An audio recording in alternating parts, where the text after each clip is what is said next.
this rivalry, it's the greatest cross-sectional rivalry in the history of college football, of course. Every other rivalry is regional and within state or regional geography. It also is the most regal.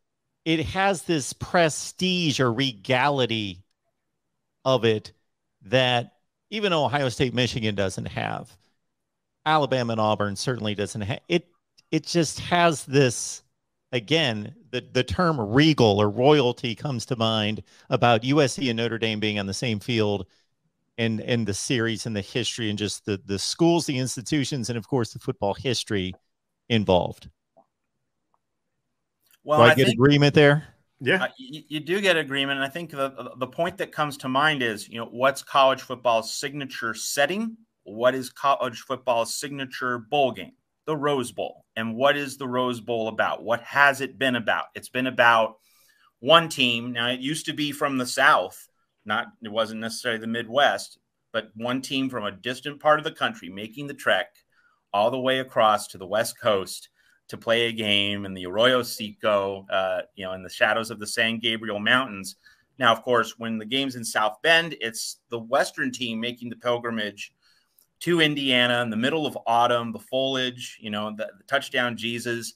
But so it's this notion of pilgrimage, whether it's, from Los Angeles east to South Bend, or whether it's from South Bend west to LA in late November, there is that kind of romance, which, the Rose Bowl introduced into college football at a very early point in the sport's history. And once that template was established and you had the iconic Rose Bowls that, put Notre Dame on the map, the game against Pop Warner and Stanford, being one of the first fundamentally important games in the larger history of Notre Dame. And you have USC, establishing itself as a regular Rose Bowl team in the 1930s under Howard Jones. Setting that foundation back in those decades, in the 20s and 30s, enabled each subsequent decade of trans-regional travel for one team or another. And I think the fact that it's at different times of year, that USC is always playing at Notre Dame in October, Notre Dame's always playing at USC in late November, it just adds to this mythology because it's not standardized. It's a little bit different, and you get kind of the specialness of this rivalry each time it's played. So that plays into what Mark's saying. It's a fascinating thing to contemplate. That last part is one part about it I don't like. I don't like I feel like that's one thing from a Notre Dame perspective, it's kind of tailored to USC. Notre Dame has to go out west at the very end of the season and make that trip. And then USC never has to come in South Bend, Indiana in late November. Fair point. I think that's part of it too. But I also think too, is if we're going to be honest, the traditions of the two schools is unlike any other in football. With all due respect to the Michigan-Ohio State rivalry, it is a great rivalry. I grew up in Ohio. And I was a Notre Dame fan, and I still watch that game every year. But since World War II, Michigan's won how many championships? Like 1.5, right?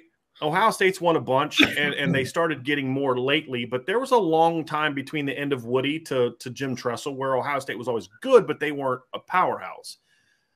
And there was so long in this rivalry, and really up until Lou Holtz left, where every year, more often than not, this was a ranked game, two ranked opponents. And, Ara Parseghian's probably got 4 to 5 championships right now if it's not for USC.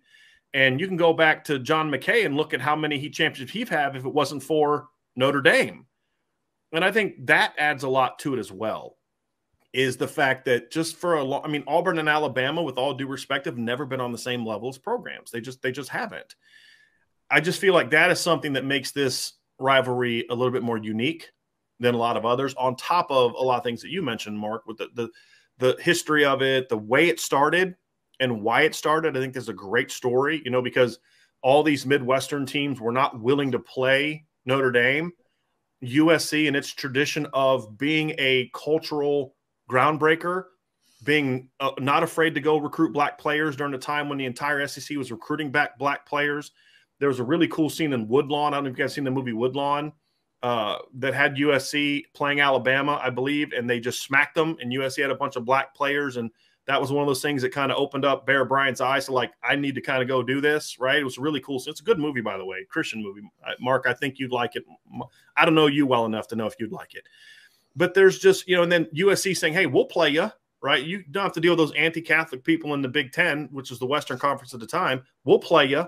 And then just the loyalty that was created because of that. So I like stories like that, too. I think that adds to it as well, as when you go back and say, why would Notre Dame and USC become a rival? Like South Bend, Indiana, and LA, like, how does that happen? And then you go do your history and like, oh, here's why.